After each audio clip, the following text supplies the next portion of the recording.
What's going on, everybody? We back at it.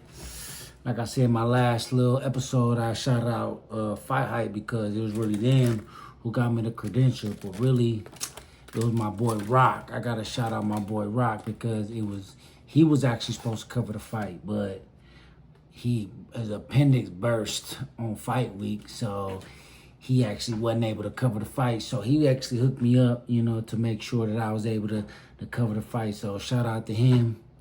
This is his dumb ass sending heart pics in the hospital. Vegas hospitals are horrible. So they ended up switching him hospitals, and in the middle of that, his appendix burst. So it was smelling like shit everywhere. That little picture he just sent right there with the little hearts, room was smelling horrible. He had bubble guts for a week. The same how Sim Rock, man, he was supposed to fight Jake Paul. Yeah, him. Yeah. So I gotta, he getting better, but shout out to him though, because he was the one who actually plugged me. But Manny Pacquiao Barrios, Manny Pacquiao was great, but the main thing now is what's next, and it was a great fight. Like I said, I still felt like it was a draw, but here go a little bit of some highlights so y'all could tune in. Throughout this fight, when Barrios committed to that jab, Abner, it was his consistent weapon along with that right cross. Yes. But he had big bouts of inactivity as that fight went on. Yeah, that jab was dictating everything, the momentum, the rhythm of Manny Pacquiao, stopping him on his tracks and opening up the guard for that right hand straight punches from Mario Barrios. But he stopped doing that. And Manny Pacquiao let his hands go, and he was winning rounds, making rounds. So again, a really close fight. CompuBox numbers, and you see that overall it was Mario. But yeah, so I had did an interview with Sean Gibbons, who's his advisor, manager, kind of thing. He's the one that's putting these big fights together. And this is before the fight even happened. When I asked him, I had asked him straight up, like, because I'm like everybody else. Like, when I heard a 46-year-old Pacquiao was coming back, I'm like, why? And let's be real, everybody feels like, because of the bad history with all these fighters, is money. Why else come back into a huge pay-per-view fight and fight this young champion if it ain't for money? So I asked Sean Gibbons, was it about money? Because here, I just Googled it. Granted, this is in America, but it says here, the average cost for a presidential run can be very significant. It suggests that some can spend a minimum of around $10 million to run for president, with some of the top tier candidates spending over $1 billion. I'm assuming that that's in America, but let's check out for the Philippines.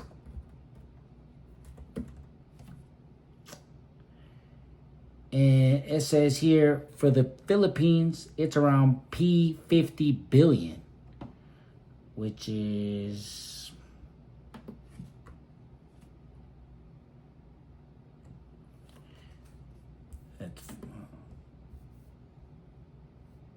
which sounds like a lot of fucking money. That's what it is. I ain't even gonna look that up. So, but as you can check in this interview, check it out. This is what Sean Gibbons said prior to the fight.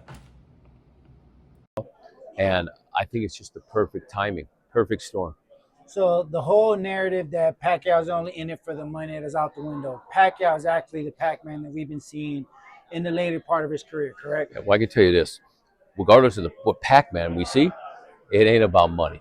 The man's here because he loves the sport, the passion, the smile, if you're in camp watching him work with his fighters, he loves to fight. If it was doing it for the money, that would be the absolute worst thing he could ever do. No, this is because this is what he does, what he's done his whole life, and he loves a good challenge. So Sean has been around Pacquiao, he said, for about 15, 16 pay-per-view fights. So I'm assuming around 10 years maybe or plus. So he's been around Pacquiao. He's seen Pacquiao. And they obviously saw something in Pacquiao that they thought that they could compete with the best in the world. And, given his performance on Saturday night, they weren't wrong. But the big question is now, Pacquiao still a big draw. Like I said, y'all saw the videos. It was lit in the MGM Grand, but now what? So they were floating around their name of Gervonta Davis, but from the sounds I get from the post-press conference and some of the things they said before, the perfect fight to make right now was against Rollie Romero. You know, Rollie Romero is the WBA champ now.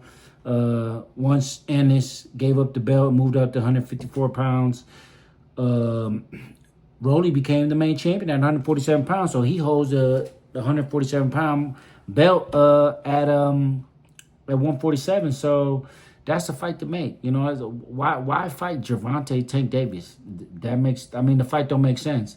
Or would it be a catch weight? They can't put no belt on the line. If they do put a belt on the line, it'd be like a little interim. It wouldn't be for a world title. And I asked Pacquiao, his advisor, I asked Sean after the fight, you know, check out the little interview. I asked him straight up, like, what's Pacquiao's intent? Like, is he trying to make a big fight next, or is he still trying to become champion? And they said straight up that they want to be champion. So What's more important to Team Pacquiao, becoming champion again or another big event? Well, I mean, it's important to Manny is people doing things. He can become a champion, great. This night, it's perfect. Like this was the night that it should have happened, not December or whatever.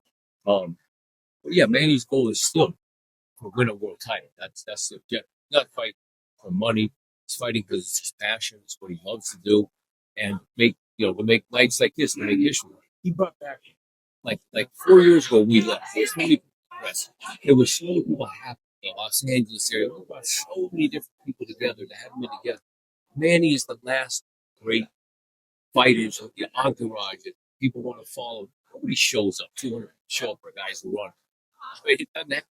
So what's important to Manny is God, family, boxing third, and still accomplishing what we set out to, being the oldest fighter to win a title. Rollie fight then? Rollie? I love Rollie. I love Rollie. It's a great promotion. I think it's a tremendous fight. I just came off a huge win over Ryan Garcia, who brings County, and Rollie and Manny match up. Rollie didn't have the quickest feet.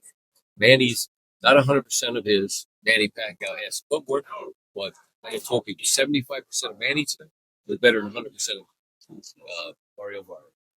You know, do you say about Chick? only fight to make right now is against Rollie Romero. And you got to give a shout out to Rollie Romero because he's still getting himself in these big fights. He also had a great team behind him. Shout out to Louis de Cubas and his whole team behind him because they constantly get him in big fights. But I guarantee you the next fight that's going to happen is Manny Pacquiao versus Rollie Romero for the WBA world title fight. And I love that fight. It's a great fight. I mean, Rollie don't care. He gonna sell the fight. The fight gonna get sold. It'll do very good in pay-per-view. It'll do very good on the ticket part. And Rollie's hot right now. He just beat Ryan in New York.